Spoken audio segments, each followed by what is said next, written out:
going to be taking a look at Panasonic's new GX8. Now I have to tell you, when this first came out of the box, I was very surprised at how large it was. It's much larger than the GX7.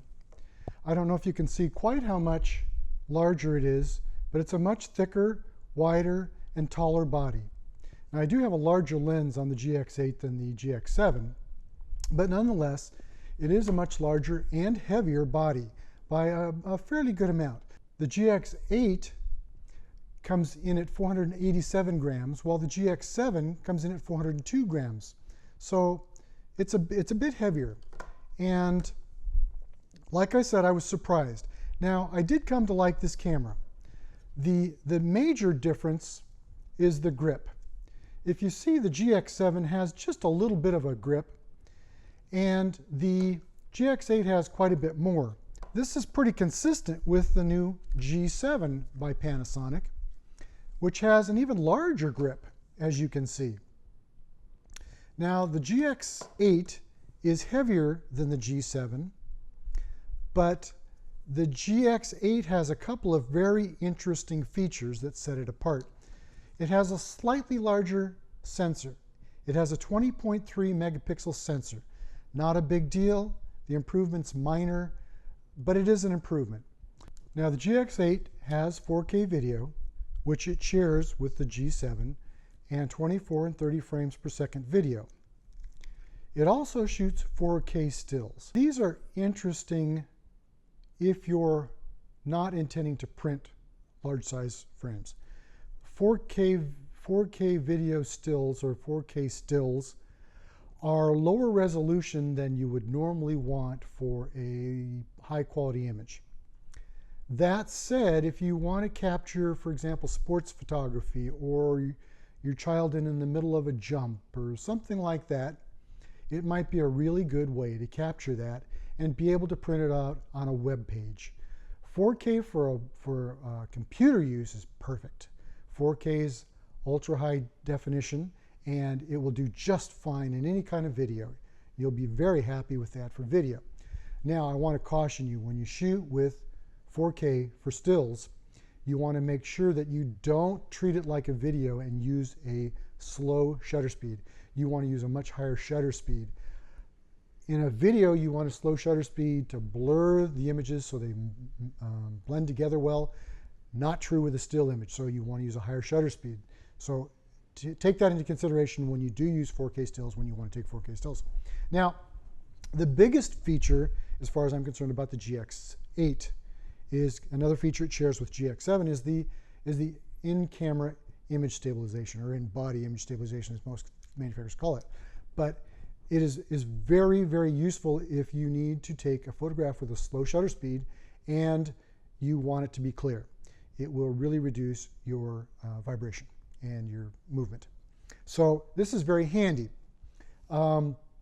This camera also shares a video type features with its focus peaking and zebra. So that'll point out your point of focus, and the zebra will show you've got an overexposed area that's real bad. This camera claims an ISO of 25.6. Now I shot with it and I used up to 6400, and by 6400 ISO, it was losing a lot of saturation. So I would not shoot above 6400 personally. You may want to shoot higher, that'd be fine.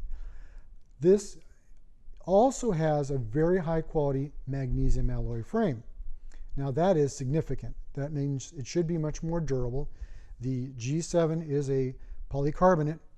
The GX7 was kind of a combination. It was also a bit more durable. The AF is claimed to go to -4 EV. Now that's pretty good. They say it's effective at -4 EV. That's focusing in pretty low light levels. So that's a nice thing. Now, I used this camera for about 2 weeks. I took a trip to Branson. I used it to shoot a couple of shows. I'll show you a couple of pictures right now of some of the photographs I took during the shows. Now these were relatively high ISO, 1600 ISO, and I may have taken, yes, I took one at 6400 ISO, and I'll show you that too. This was in an arena that was very dark for the animals, and I used 6400 ISO, And the results, although not stellar, were certainly respectable. You would find it very difficult to do any better without a quality camera.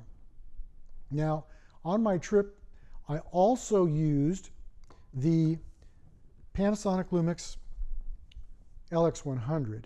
This was a good companion lens. I used the LX100 for its lens. It has a very fast normal lens, normal zoom lens. So it was very complementary, and I would normally put the 30 to 100 or 100 to 300 telephoto lenses on the GX8, and they were very complementary. I won't tell you that I don't have some reservations about the GX8. It's a fabulous camera. I don't have any reservations about that. I like the way it works. I like the way it handles. I like the features that it has. I like pretty much everything about it except for the price. It is a lot of money for a Micro Four Thirds camera. Let me tell you what I'm comparing and why I say what I say. I don't want to just leave that out there. The GX8 right now is coming in at $1197 for body only. The G7, which has virtually all of the features, except for a very significant feature, in-body image stabilization, the G7 comes in at $797 with the kit lens. Now, and I don't have the kit lens on it, by the way. I've got an adapter here for a Nikon 50mm. The G7 is significantly cheaper. Now, it also does not have the magnesium alloy body. It is a polycarbonate. So for those of you who are rough on your cameras or tend to more professional use, the polycarbonate may not be as attractive to you as the magnesium alloy. That said, there's a significant price difference, and like I say, that includes the lens with the G7. It comes pretty much with the lens in most of the kits so far, and it's a very good buy. It's very, very attractively priced. The GX8, if you need in-camera image stabilization, is the way to go. Sony now has image stabilization on the A7 Mark II, the A7R Mark II, and the coming out A7S Mark II. But they're significantly more expensive. So if you want a reasonably priced image stabilized body, the GX8 is a very way to go. Even if you throw out the difference in price, which is significant between the A7 Mark II and the GX8, the other factor that you need to consider is the size of the lens. The Sony lenses are much larger than the Panasonic Lumix lenses. So when you put together a package, and I'm going to show you what I carried around on my trip, this little camera bag held my camera with a 14 to 45 zoom, my 7 to 14 zoom, and my 45 to 200, or the 100 to 300, and I actually had a little space in here for my little bitty 100 to 300, this little lens, itty bitty thing for a 30 to 100 lens. Very nice, very compact. So this was a nice, very portable kit to carry around, and I flip this around from a backpack to a front pack when I'm actually using it, and it's very convenient to open it up, get my lens out, make a lens change, put it back in again. As you can see, this is a very compact package. Now quickly I'll compare that to, this is the package I carry my Sony image stabilized A7 Mark II with, and you can see it's considerably larger and considerably heavier. The camera, of course, is on the table here. So now let's briefly talk about, again, I said I had some reservations about the GX8. Now these are all price-based reservations, to be candid with you. The GX8 $1197 competes with the X-T10 and the X-T1, which are APS-C. Now, neither of these has in-body image stabilization. Many of the lenses are image stabilized for the Fuji, but not all of them. Image stabilization is an advantage to the GX8. However, the quality of lenses that the Fuji has on an APS-C sensor, I think, make it a very strong consideration when you're talking about a price of only $100 more for the X-T1 at the moment, and the X-T10 at $699 also has a very durable frame and very competitive imagery. If you need image stabilization, you can use the lenses. The lenses are very high quality on Fuji. I think one of the things that keeps me using Fuji is the quality of the lenses. Now, I do wish they'd go to image stabilization in body. I think that would make my decision much simpler. Their lenses are relatively compact. They're not as small as the Lumix GX8. They're just simply not. But they are compact and they're very high quality. Given the price similarities or the price differences, the APS-C sensor is a good competitor for the GX8 if you don't need video. Now, video, this is a hands down winner. If you're doing stills and video, the Lumix is a hands down winner. It's much better. The Fuji simply does not compete on par with the GX8 on video. So that's a caveat. So I would consider the Fujis very strongly. I like the Fujis. I always have, and I've used them for many, many years. Back in the old G45 folder days, I used a Fuji, loved it, medium format. The other one I would like to throw in here for your consideration is the kind of long in the tooth A6000. Hopefully we'll see a replacement for it before long. It does not have in-body image stabilization. The rumor is the A7000 may have it. The A6000 is quite a bit smaller than the GX8. Here again we have the APS-C sensor.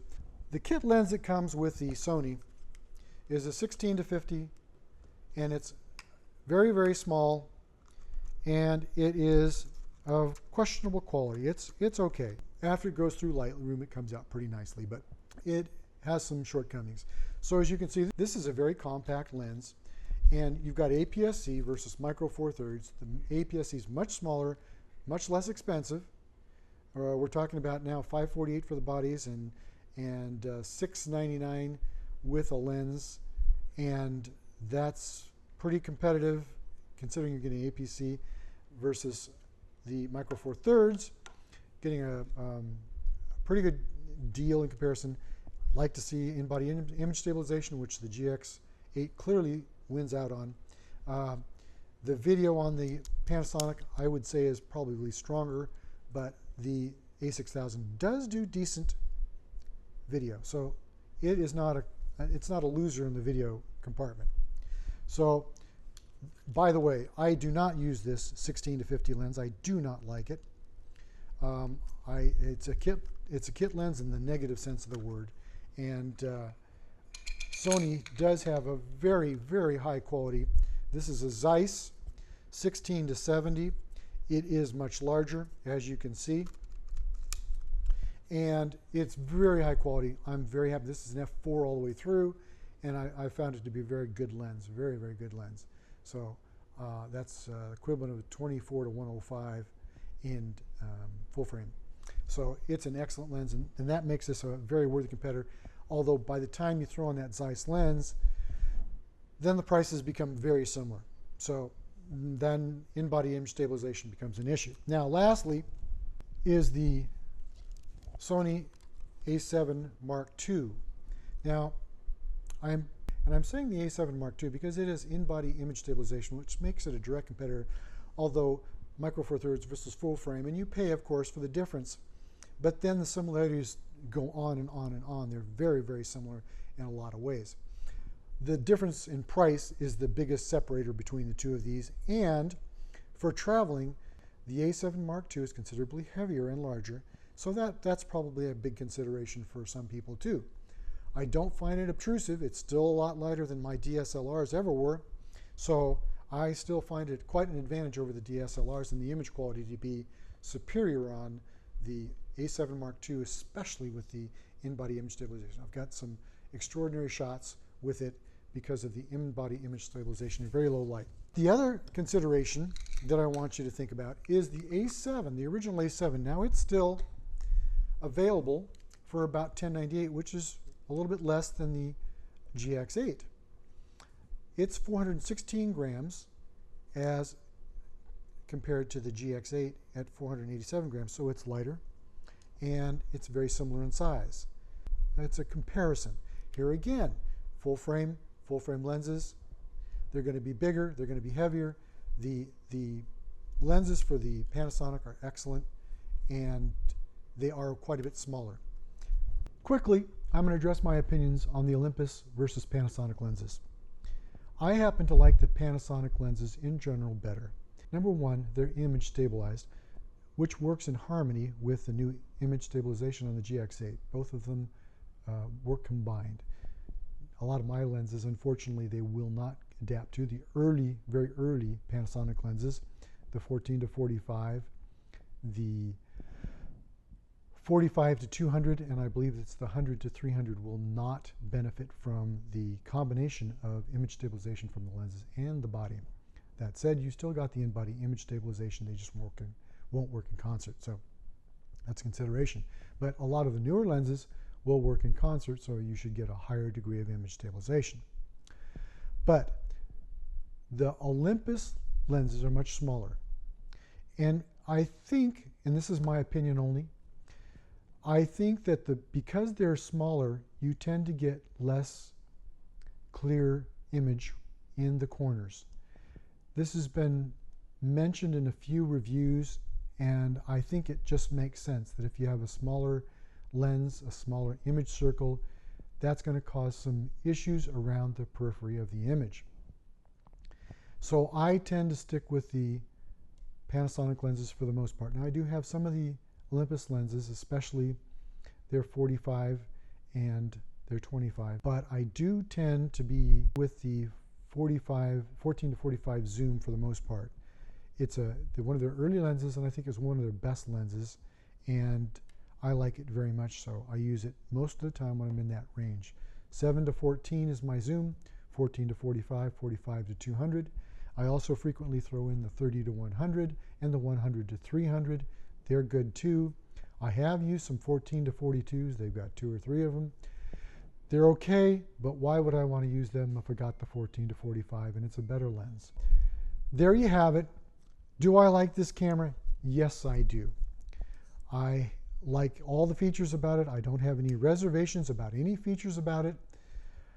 It is compact enough. It has got a very good handle. It feels very good in the hand. Much like the G7, the additional bulk and weight are worth it, in my opinion, to make it fit in your hand better. It still fits in my bag. It's a little more of a squeeze than the GX7 was, but it still fits. And the lenses, of course, still fit, and they're small, so it's a very compact package.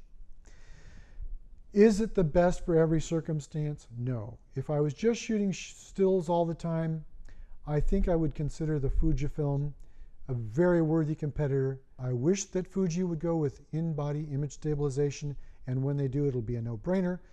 But until they do, the Micro Four Thirds Lumix is still a worthy competitor because of that image stabilization. If you have the money to go to the full frame Sony, I think it's a winner. I'm hard-pressed to say that's not the best choice of the group, but it is larger, a lot larger, and a lot heavier. Not as heavy or large as a DSLR, but it is a lot larger and heavier.